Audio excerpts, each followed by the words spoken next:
রহস্যের আরেক নাম উত্তর কোরিয়ার সর্বোচ্চ নেতা কিম জং উন।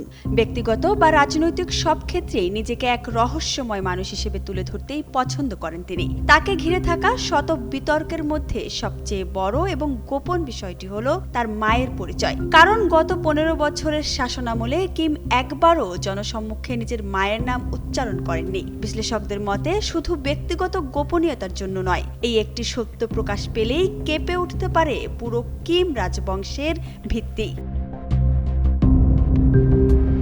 উত্তর কোরিয়ার একনায়কতন্ত্র শাসন ব্যবস্থা দাঁড়িয়ে আছে একটি বিশ্বাসের উপর, মাউন্ট প্যাক্তুর পবিত্র রক্তধারা। দেশটির পৌরাণিক বিশ্বাস ও প্রচারণায় বলা হয় এই বংশধারা সম্পূর্ণ বিশুদ্ধ, আর সেই কারণেই বড় কোনো অর্জন ছাড়াই অল্প বয়সেই ক্ষমতার উত্তরাধিকারী হন কিম জং উন। তবে সবচেয়ে বড় রহস্যটি লুকিয়ে আছে এখানেই।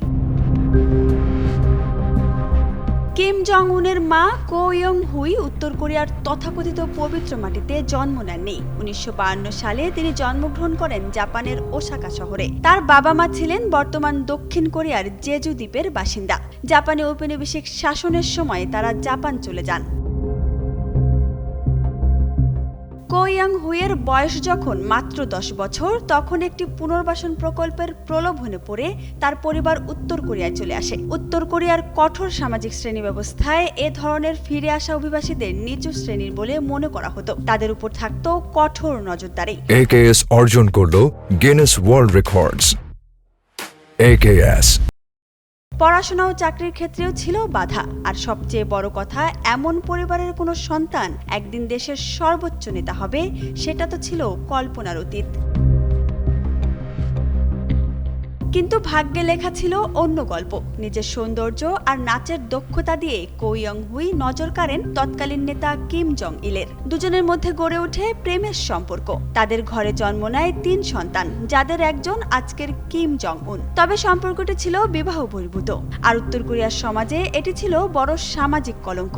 এমনকি কিম জং ইলের বাবা এবং উত্তর কোরিয়ার প্রতিষ্ঠাতা কিম ইল সুং জীবিত থাকাকালীন কিমের মাকে কখনোই পরিবারের পুত্রবধূ হিসেবে স্বীকৃতি দেননি।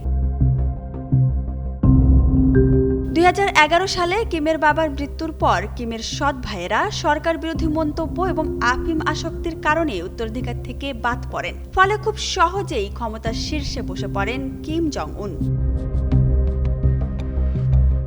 ক্ষমতায় আসার পরও এ নেতা নিজের মায়ের পরিচয়কে সব সময় আড়াল করে রেখেছেন। এমনকি আজও তার জন্মদিনকে জাতীয় ছুটির দিন হিসেবে ঘোষণা করা হয়নি। অনেকে বলেন সেটি করলে তার শৈশব এবং তার মায়ের অতীত ইতিহাস নিয়ে নতুন করে আলোচনা শুরু হতে পারে। তাই নিঃসন্দেহে বলাই যায় এটি কিম জং উনের আরেকটি master plan. Isabella Isha, Jugantor news.